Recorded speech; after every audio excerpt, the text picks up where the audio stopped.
Hello and welcome everyone, I'm Madals and here today I have got a ZvZ from Heart of the Swarm.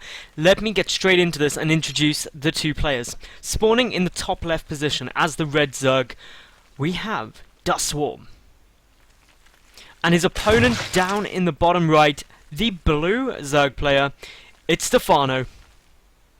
So these two are both very, very good. I've seen them play against multiple players, even DuStSwarm, who may not be as well known as Stephano, but still exceptionally good at this game. Their ZvZ should be very interesting. They're spawning on Belshire Visage, so therefore this should be a great fun map because there's lots of different attack paths all the way through. The three I'm identifying just on screen at the moment are just some good little attack routes through. The third base has got two very distinct entrances to it, and that leads to just a lot of great fun that can go on. The map is quite long though. That means that the rush distance isn't that close, so I'm not expecting either of these two players to go for anything too crazy early pool wise. Probably just going to be a 15 hatch for both of them, because that's how you go safe, that's how you don't take too many risks, and that's how you get into a nice mid-game economical position. The other thing that's very doable on this map, to be honest, well, actually, not as doable as it is on other maps, but you can still get some nice little choke points going on here, and just try and get a nice defensive position where you can use some Zerglings and Banelings to defend. The metagame of ZvZ at the moment is all about the Mutalisk though, and this map does lend itself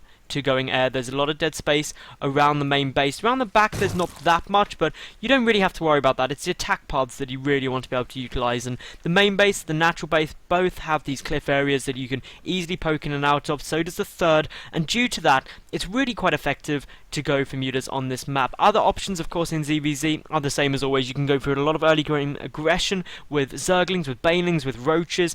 Hydras, they do have a place, but with Mutalisk being just so prominent in the just general strategy of most players, it really doesn't work so well should you get issues going further on and into the later game, that if you get up a decent sized Mutalisk flock, you're not going to have too much fun trying to deal with that with Hydras, just due to the fact that once you take a third base, the mutas can happily attack in here, then run straight up into the main, and your Hydras just won't be able to get there in time.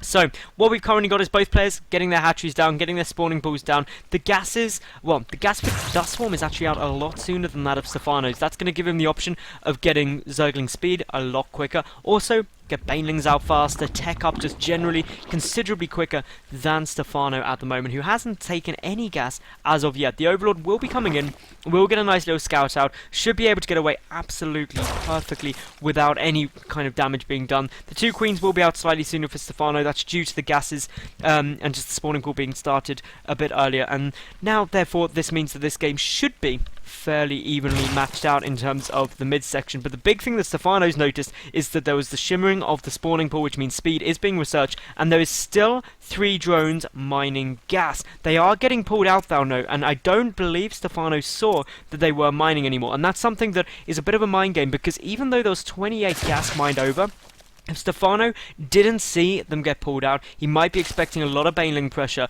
and he has thrown down 2 gas now in order to try and catch up tech-wise. So this is already some really smart play out of DuStSwarm, and something that Stephano does need to identify and really react appropriately to, because if he's expecting a lot of Banelings, that is not what's going to be coming. A drone is now moving down here for DuStSwarm. Where is that going? It is going to take a third base. Stephano will see it though with his Overlord, and therefore should have a good idea about what's coming down and think, hey, if you're taking a third, you're probably not still mining that gas. Probably going to get restarted up though fairly soon, because DuStSwarm doesn't want to wait too long. Has lost an Overlord supply blocking him for a very, well, not too long, because there's 2 more Overlords coming out, but a decent amount of time, and much longer than you'd ever want to get supply blocked at such a high level of the game.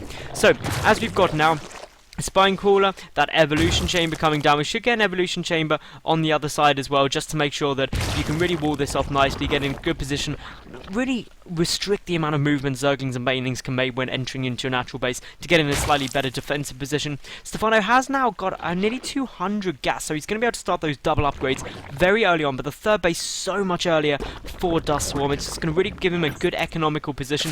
Both of these two players very similar in terms of their drone count, and that in itself just means that economically, they're in an okay standing for the time being, but Stephano will get behind, and Stephano also favouring the 1-1 upgrades, and that could indicate that he's going for some kind of big Roach push. He's got Roach Warren coming down. Compare that, of course, to DuStSwarm, who is now just starting his Roach Warren, and only just now queuing up to get his Evolution Chamber onto the field. So, a single Evolution Chamber versus double upgrades that are already 30 seconds complete, that ultimately just means that DuStSwarm is going to be behind in upgrades and also behind in the tech. So Stephano could be very successful with a big Roachling push, and that's something that, of course, his opponent will be looking out for. The lair is also coming down. This is all tying in together because then you can get, obviously, the Roach speed upgrade, and that's something which is oh so important when you've got well, not a large map, but a relatively big map. You just want to get reinforcements over there. You want to hit the timing as early as possible, and getting the speed upgrade allows you to do that.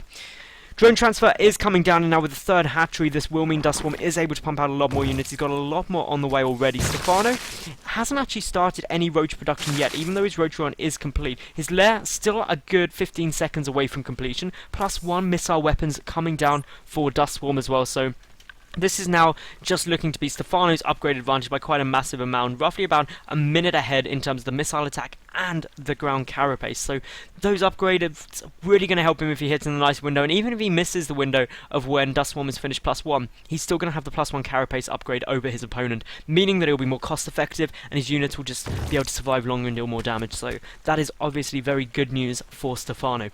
So, Overlord spread looking quite nice at the moment, but certainly better for Stephano just with these two Overlords placed absolutely perfectly. See the drone transfers coming down, knows there's a third base down. The third base has also been scouted though for DuStSwarm. You can see it down there from the Overlord that just got killed, unfortunately. And in terms of resources lost, the only thing that's been actually lost this game are those two Overlords for DuStSwarm. So a very passive ZvZ in terms of the early stages, but Roaches are starting to move across the map now. Only a handful, but more are on their way through behind this. We've also got the Roach speed upgrade half complete, 2-2 upgrades already on their way. So Stephano not committing all into this. He's still teching, making sure he's got something behind this. But in terms of just the overall Roach count, Stephano, he's only at 14 to 20 of DuStSwarm. So DuStSwarm definitely has the larger force, and even with the better upgrades, he doesn't really want to engage that with that much of a deficit in terms of the army on the field, because you just won't come out that well. You will lose at least the same amount, if not more, just because of having more units out is really a key factor, especially in such low numbers. But now with the Queens here as well, with a lot of energy on them, Stephano could have a very good engagement. The transfuses could be absolutely essential. The rocks aren't taking down. These Roaches will get trapped for DuStSwarm, and we can see now those transfuses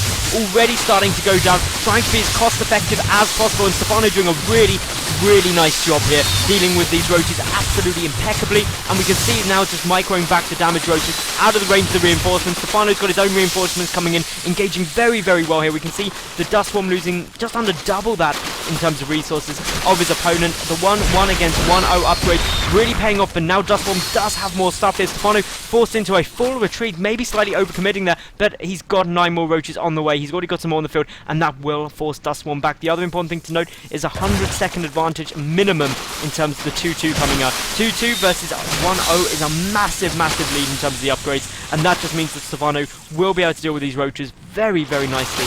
And as we can see now, getting this great attack arc there, the good bunching up means that actually DuStSwarm got a good angle. The reinforcements coming in from the side will be able to clean out a lot of these Roaches with Stephano. This is very micro-intensive. You can see both players trying to get as many reinforcements as possible, but Stephano would really benefit from pulling back and playing insanely defensive while he gets those 2-2 upgrades out. They are ever so near completion, just 30 seconds away, and that's what Stephano's really got to wait for, in my opinion. Once he gets those 2-2 upgrades, he's going to be able to deal with this a lot better. Microing very intensely. We can see with both of these players incredibly fast. Stephano peaking at about 450 APM there, which is exactly what you can get at this high level of play. But now with the 2-2 upgrades just seconds away from completion, Stephano's still pumping units, but DuStSwarm coming off so much better. We can see the supplies really favouring at the moment. Stephano panic building a couple of spine crawlers as well, but DuStSwarm, he is just looking to be in such a nice position here. A lot of these Roaches are very low health for the Red Zone player, and reinforcements are constantly streaming in for Stephano. But just through sheer numbers, it looks like DuStSwarm is going to be in an amazing position. He's pumping more Roaches behind this, but so is Stephano. The better production, though,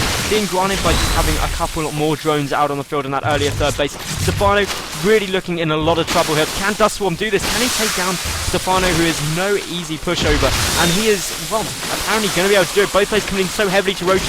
The reinforcements coming in from every angle. The engagements are still just so critical. The upgrade advantage as well for Stephano will help him, but he's trying to just buy himself some time to get out more Roaches to be able to engage more effectively, but he knows now with those reinforcements he won't be able to do so, and GG's. So a great little bit of play there by DuStSwarm. And really the one thing I take away from that, everyone, is that just demonstrated how important having good positioning is. Those roaches, the engagements, there was no lucky bailing hits or anything like that. It was all about the positioning, where the engagements went down, how many units were attacking at a time, and that's what allowed DuStSwarm to win that, even with the worst upgrades. So congratulations to him. Of course, if you like this cast, make sure you leave a cool comment, like the video, and subscribe. I get new games out daily, so I'll see each and every one of you tomorrow for yet another new cast. I'm Madals, thanks for watching, catch you soon.